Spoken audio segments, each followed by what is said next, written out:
What's up, guys? It is Carly here, bringing you day number 5 of my 31 days of horror, and today I'm going to be talking about a Lucio Fulci movie, and that is City of the Living Dead. Now, I know this is, I believe, the first movie in the Gates of Hell trilogy, and I've actually honestly watched them all out of order, but they're not really closely related or anything like that, but I have watched them all now, and I think I watched them completely out of order, like the last one to the first one being this one. But City of the Living Dead, this is of course a zombie type of movie, and it's basically about, you have this psychic at the beginning. She's holding a seance, and she has this frightening vision of a priest hanging himself and killing himself, and it causes her to pretty much collapse, and then you think she is dead, but it turns out she is not dead. And then her and this reporter kind of team up to try to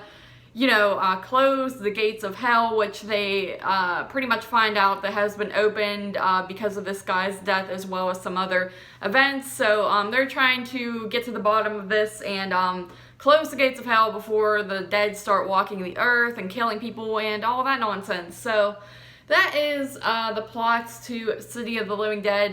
This, of course, is one that I know a lot of people have talked about and really love and hold in high regards, and obviously I'm a little late to the party with it. And I'll be honest, I watched it definitely not in the best mindset. The time I'm recording right now is really kind of a bad time in my life, and I probably shouldn't have been watching this, because as soon as I finished it, I was kind of not feeling watching anything else horrifying or depressing or anything like that, so I started watching some comedy. So I'll just say that right off the bat. But the movie itself, I think, is a pretty solid movie. I find that the plot, I don't know if I would say confusing. I think it's because I really wasn't in the mindset to really pay that close attention, but you are kind of bouncing back between different characters and different stories kind of going on simultaneously, so it can get a little bit confusing in my opinion, but I think it's one of the least confusing Italian movies to watch compared to some of the other ones that I have seen, so it's not too bad with that. This movie is very high on the gore and blood and guts and all that, and it actually does have some scenes that make me kind of feel sick to my stomach, so good job with that. There's just a few scenes. There's a girl involved. There's a scene involving a girl. Her eyes start bleeding, and then some other stuff kind of starts to transpire, and I just thought that was absolutely sickening. You also get a few scenes involving maggots in this movie, which of course that always does the trick, and the way they're utilized. And the film is very disgusting and disturbing and just kind of hard to watch without wanting to gag. So the movie does a great job with that.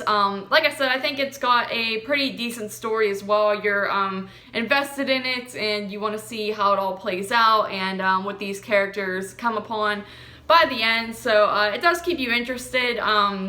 Once again, it's one I would like to try to give a rewatch to, because I really wasn't necessarily feeling a movie like this at the time, but I think overall it is pretty solid. It also has a fantastic score to it, a very eerie and creepy and just fitting score for a movie like this. And as always, the zombie and just dead characters you get in this movie look fantastic. I think Italian movies really do nail the zombie genre more so than we do here in good old America. I feel like they really pay close attention to the effects as well as the makeup and just overall dead look of the zombies. I feel like they actually, that's how I would picture a zombie if a zombie was real, is what you get in this movie. They're just gross, they're covered in worms and dirt, and it's disgusting. And I feel like Italians, the Italian films, they definitely nail that a little bit more than the average zombie movie. So